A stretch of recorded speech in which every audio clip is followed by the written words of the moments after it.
Hello दोस्तों, स्वागत है आप सभी का एक और नई बुक समरी में। आज की बुक समरी है यू कैन विन, जिसे लिखा है शिव खेड़ा ने। यू कैन विन बुक के लेखक शिव खेड़ा जी हैं, जो एक प्रसिद्ध भारतीय लेखक हैं। इनको दुनिया में लेखक होने के साथ साथ एक अच्छे educator, business consultant, motivational speaker और सक्सेसफुल एंटरप्रेन्योर के रूप में भी जाना जाता है। ये qualified learning system Inc USA के संस्थापक हैं। ये अब तक 17 से भी ज़्यादा किताबें लिख चुके हैं। इनको रोटरी इंटरनेशनल और लॉयंस इंटरनेशनल से सम्मानित किया गया है। शिव खेड़ा जी लोगों को उनकी वास्तविक क्षमता का एहसास कराने के लिए मोटिवेट करते हैं। वे अपने असरदार संदेशों को पूरी दुनिया में फैला चुके हैं।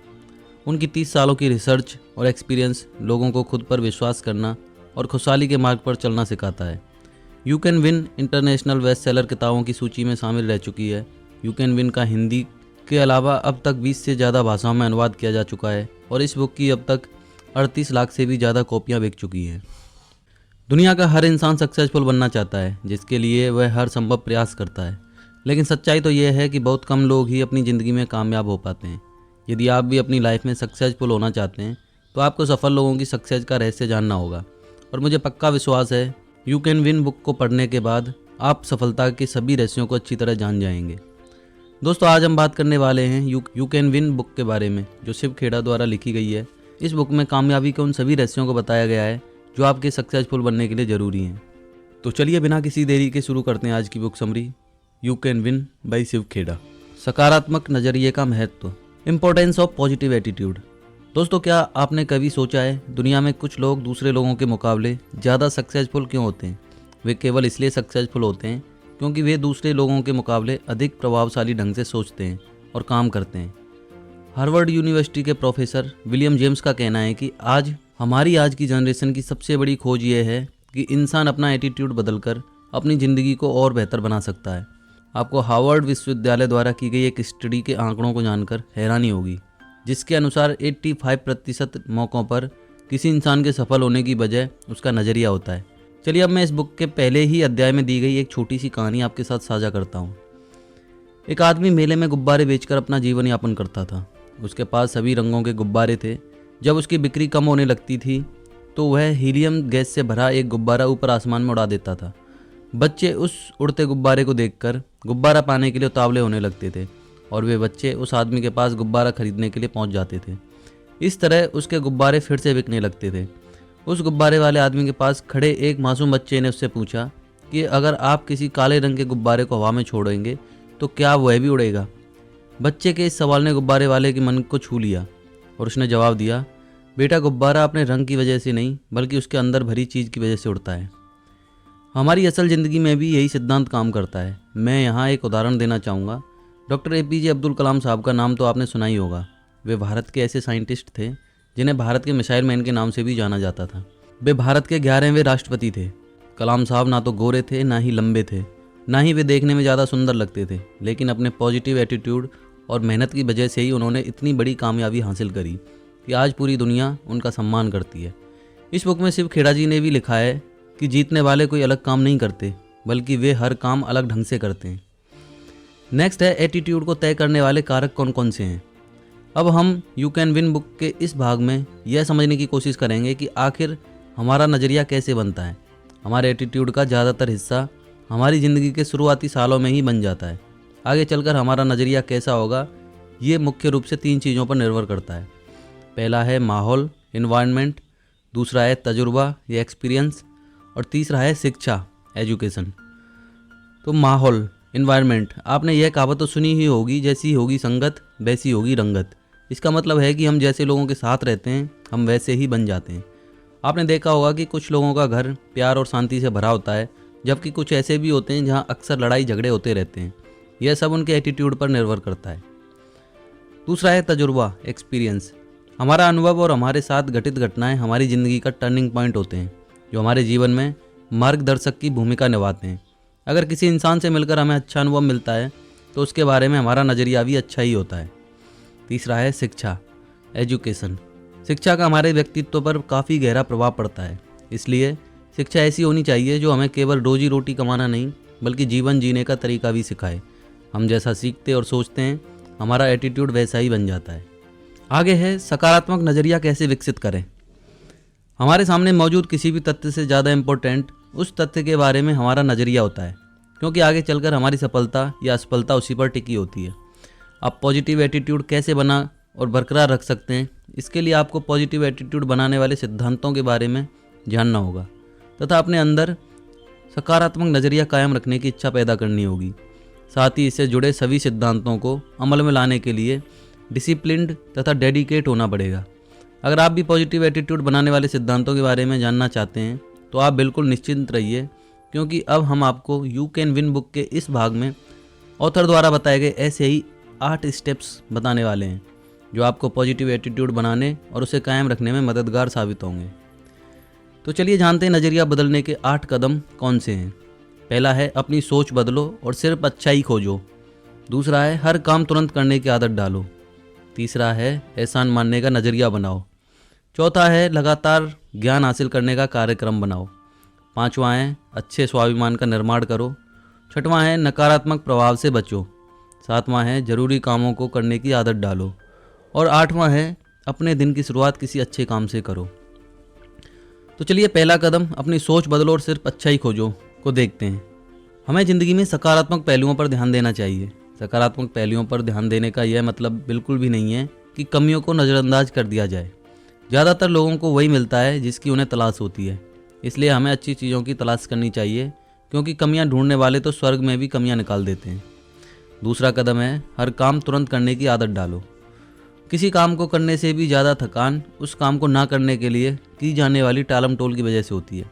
हम सभी ज़िंदगी में कभी ना कभी टालम टोल ज़रूर करते हैं, जिसके लिए हमें बाद में पछताना पड़ता है, क्योंकि इसी टालम टोल की वजह से हमारा नज़रिया नकारात्मक बन जाता है। अगर आप पॉजिटिव एटीट्यूड बनाना और कायम रखना चाहते हैं तो आज में जीने और हर काम को तुरंत करने की आदत डाल लीजिए। जो काम आप आज कर सकते हैं उसे कभी भी कल पर ना टालें, ताकि आपको बाद में ये ना कहना पड़े कि ऐसा हो सकता था, मुझे ऐसा करना चाहिए था, मैं यह कर सकता था, काश मैंने ऐसे किया होता। तीसरा कदम है एहसान मानने का नज़रिया बनाओ। Develop an attitude of gratitude. हम शिकायतें करने के इतने आदी हो चुके हैं कि हमारी नज़र उन चीज़ों की तरफ नहीं जाती जो हमारे पास मौजूद हैं।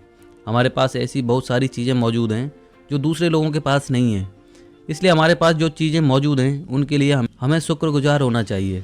हमें अपनी दिक्कतों के बारे में नहीं बल्कि अपनी नियामतों के बारे में ही सोचना चाहिए।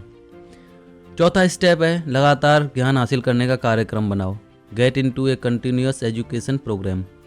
शिक्षा से हमें ज्ञान प्राप्त होता है और ज्ञान से हमें अच्छे अवसर प्राप्त होते हैं, इसलिए अच्छी शिक्षा प्राप्त करना बहुत ज़रूरी है। शिक्षा का मतलब स्कूल या कॉलेज से केवल ग्रेड या डिग्री हासिल करना नहीं होता, बल्कि शिक्षा का विस्तार अनंत तक है। बौद्धिक शिक्षा इंटेलेक्चुअल एजुकेशन हमारे माइंड पर असर डालती है, जबकि नैतिक शिक्षा हमारे मन को प्रभावित करती है। ऐसी शिक्षा आपके लिए खतरनाक है जो आपके मन को प्रभावित ना कर सके। हम मन को प्रभावित करने वाली शिक्षा सक्सेसफुल लोगों की किताबें पढ़कर और उनके सेमिनारों को अटेंड करके प्राप्त कर सकते हैं। आजकल तो इंटरनेट की मदद से बहुत कुछ फ्री में सीखने को मिल जाता है। हमेशा कुछ ना कुछ और सही सीखते रहने की आदत ही आपको एक दिन सफलता के नए मुकाम तक पहुंचा सकती है। पांचवा कदम है अच्छे स्वाभिमान का निर्माण करो। Build a positive self esteem. स्वाभिमान खुद अपने बारे में महसूस करने का नज़रिया है।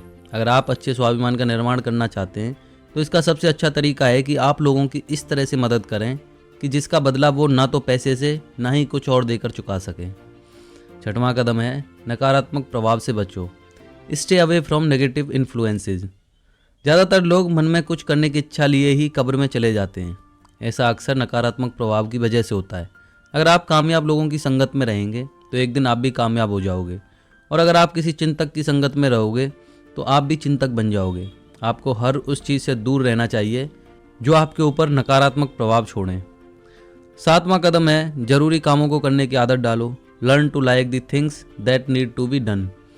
आपकी पसंद या नापसंद कोई मायने नहीं रखती, क्योंकि कुछ काम ऐसे होते हैं जो हमें करने ही पड़ते हैं। जिस तरह एक माँ अपने बच्चे की देखभाल हर हाल में करती है, चाहे उसे ऐसा करने में कितनी भी तकलीफ क्यों ना हो। इसलिए जो काम ज़रूरी है उसे शुरू करें, फिर जो मुमकिन है उसे करें। ऐसा करने से आपके लिए नामुमकिन काम भी मुमकिन हो जाएगा। और आठवां कदम है अपने दिन की शुरुआत किसी अच्छे काम से करो। Start your day with something positive.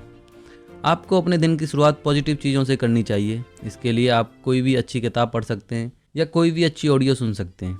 Author ने इस किताब में छोटी छोटी कहानियों के माध्यम से बहुत ही अच्छे ढंग से इन 8 तरीकों के बारे में समझाया है। अगर आप यू कैन विन बुक के इन 8 तरीकों का पूरी ईमानदारी से पालन करेंगे तो आपको विजेता बनने से दुनिया की कोई ताकत नहीं रोक सकती। नेक्स्ट है आशावादी, ऑप्टिमिस्ट कैसे बने। ऑथर इस बुक में कहते हैं कि पॉजिटिव एटीट्यूड विकसित करने के लिए आप आशावादी बनिए। क्या आप जानते हैं कि कोई इंसान किस तरह आशावादी बन सकता है? अगर नहीं तो कोई दिक्कत नहीं है। अब हम आपको बताते हैं कि आशावादी कैसे बने। आशावादी बनने के लिए आपको आगे बताई गई बातों का पालन करना होगा, जिनमें पहला है अपने आप को बेहतर बनाने के लिए इतना टाइम दीजिए कि दूसरों की आलोचना करने के लिए आपके पास टाइम ही ना बचे। दूसरा है आप इतने मजबूत बनिए कि आपके मन की शांति को कोई भंग ना कर सके। तीसरा है आप जिन लोगों से मिलते हैं उनसे उनकी सेहत, खुशी और समृद्धि के बारे में बातें करो। चौथा है आप अपने सभी दोस्तों को एहसास कराओ कि आप उनकी खूबियों और मजबूतियों की कदर करते हैं। पांचवा है आप केवल अच्छे से अच्छी बातें सोचो। छठवां है आप केवल अच्छे से अच्छे रिजल्ट के लिए काम करो। और सातवां है आप केवल अच्छे से अच्छे रिजल्ट की उम्मीद करो। आठवां है आप पुरानी गलतियों को भूल जाओ और उन्हीं पुरानी गलतियों से सीख लेकर आने वाले दिनों में ज़्यादा बड़ी कामयाबी हासिल करने के लिए आगे बढ़ो। और नवां है आप हमेशा हर इंसान का मुस्कुराकर स्वागत करो। नेक्स्ट है जीत हासिल करने के तरीके। सफलता प्राप्त करने के तरीके जानने से पहले यह जानना बहुत ज़रूरी है कि आखिर सफलता क्या है। अगर एक ही लाइन में कहें तो किसी मूल्यवान लक्ष्य की लगातार प्राप्ति का नाम ही सफलता है। सफलता एक निजी एहसास, पर्सनल फीलिंग है जिसे इंसान खुद महसूस करता है। दुनिया के हर इंसान के लिए सफलता के अलग अलग मायने होते हैं। जैसे स्टूडेंट के लिए किसी एग्ज़ाम में पास होना सफलता है, किसी खिलाड़ी के लिए खेल में जीत हासिल करना सफलता है, माता पिता के लिए अपने बच्चों को कामयाब होते हुए देखना सफलता है, किसान के लिए अपनी फसल को हरा भरा होते हुए देखना सफलता है। किसी के लिए सफलता का मतलब पैसा कमाना होता है तो किसी के लिए इज्जत कमाना, किसी के लिए सेहत तो किसी के लिए पारिवारिक खुशी। सफलता और प्रसन्नता का चोली दामन का साथ होता है। आप जो चाहते हैं अगर आप उसे हासिल कर लेते हैं तो यह आपकी सफलता है, और आप जो अपनी ज़िंदगी में पाते हैं अगर आप उसे चाहते भी हैं तो यह आपकी प्रसन्नता है। बड़ी सफलताएं प्राप्त करने वाले लोग अपना समय व्यर्थ और विनाशकारी विचारों में उलझकर नष्ट नहीं करते। वे रचनात्मक ढंग से सोचते हैं और उन्हें मालूम होता है कि उनके सोचने का तरीका ही उनको कामयाबी दिलाएगा। दोस्तों, आपको अपना ध्यान सिर्फ उन चीज़ों पर लगाना चाहिए जिन्हें आप चाहते हैं।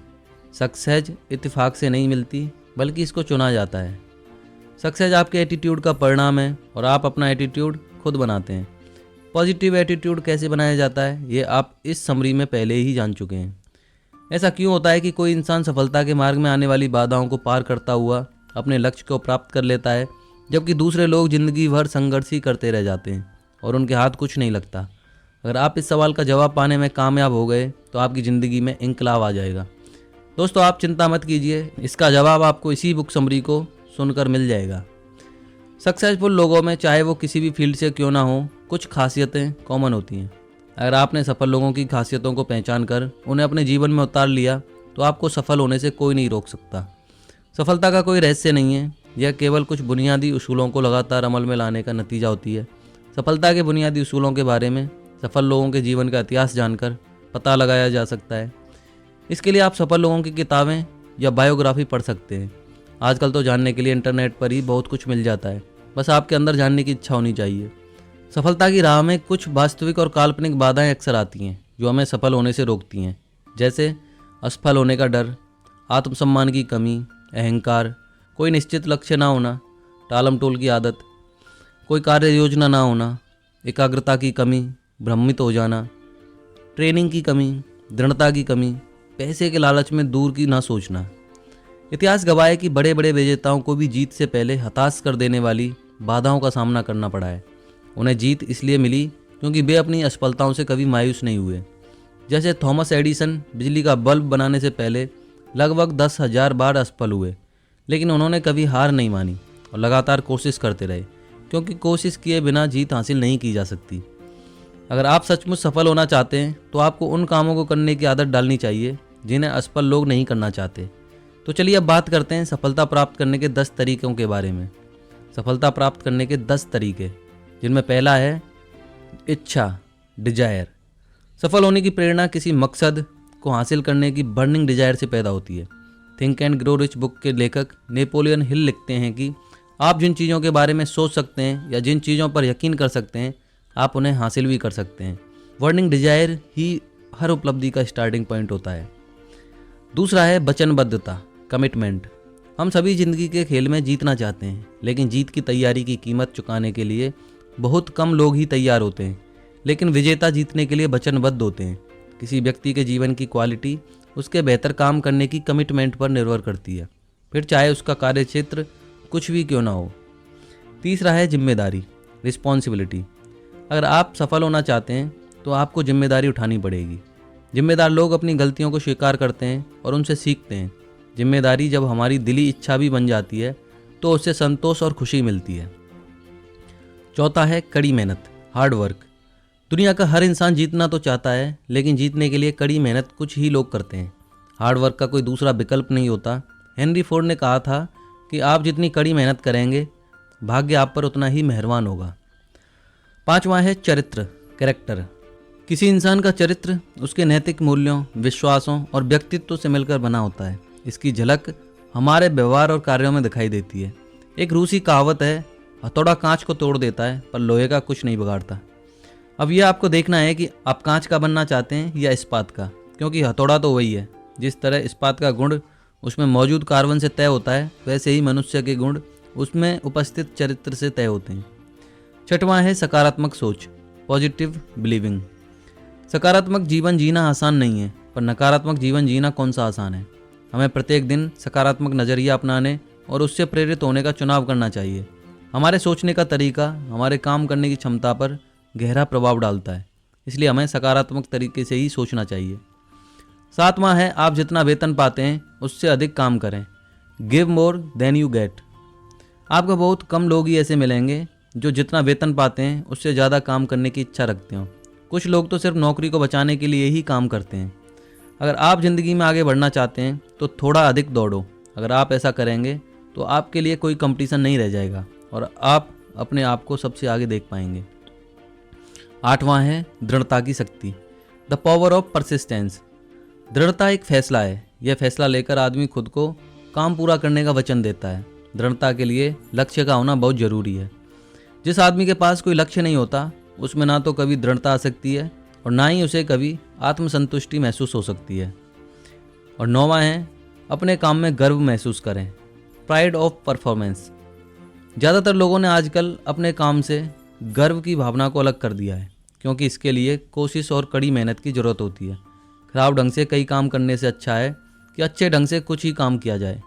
किसी काम को अच्छी तरह करने का एहसास खुद एक इनाम है। अपने काम को लेकर गर्व अनुभव करने का मतलब अहंकारी होना नहीं है, यह तो विनम्रता भरे आनंद का इजहार है। 10वां है शिष्य बनने की इच्छा रखिए, कोई सलाहकार ढूंढिए, be willing to be a student, get a mentor. भारतीय परंपरा के अनुसार गुरु का दर्जा ईश्वर से भी बड़ा माना गया है, क्योंकि गुरु के मार्गदर्शन के बिना ईश्वर को भी प्राप्त नहीं किया जा सकता। सलाहकार या गुरु वह इंसान होता है जिसके बीते कल का तजुर्बा हमारे आने वाले कल को संवार देता है। सलाहकार या गुरु आपको बड़ी सावधानी से चुनना चाहिए, क्योंकि एक अच्छा सलाहकार आपको सही रास्ता और दिशा दिखाएगा, जबकि बुरा सलाहकार आपको हमेशा भटकाने का काम करेगा। तो इसी के साथ इस बुक का कंक्लूजन देख लेते हैं। सफलता क्या है? किसी मूल्यवान लक्ष्य की लगातार प्राप्ति का नाम ही सफलता है। सफलता का मतलब है आप जो चाहते थे अगर आप उसे हासिल कर लेते हैं तो वह सफलता है। सफलता एक निजी एहसास, पर्सनल फीलिंग है जिसे इंसान खुद महसूस करता है। यह किताब दुनिया के हर उस इंसान को पढ़नी चाहिए जो अपनी ज़िंदगी में कामयाब होना चाहता है। और ये जाहिर सी बात है, कामयाब सब होना चाहते हैं और जीत आपकी कामयाबी की ओर ले जाने की सीढ़ी है। अगर आप वाकई में कामयाब होना चाहते हैं तो मैं आपको एक सलाह देना चाहूँगा कि इस बुक समरी को सुनने के बाद आपको एक बार यह बुक ज़रूर पढ़नी चाहिए, क्योंकि ये बुक समरी इस किताब का छोटा सा हिस्सा है। तो दोस्तों, ये बुक समरी तो इसी के साथ समाप्त होती है। आपको इस बुक समरी का कौन सा पॉइंट, कौन सी बात अच्छी लगी वो आप हमें कमेंट सेक्शन में जाकर बता सकते हैं। साथ ही ये भी बता सकते हैं कि नेक्स्ट बुक समरी आप कौन सी सुनना चाहते हैं। अगर आपको हमारी मेहनत पसंद आ रही है तो हमें इनकरेज करने के लिए हमारे चैनल को सब्सक्राइब करें, वीडियो को लाइक करें और शेयर करें। मिलते हैं नेक्स्ट बुक समरी में। जय हिंद, जय भारत।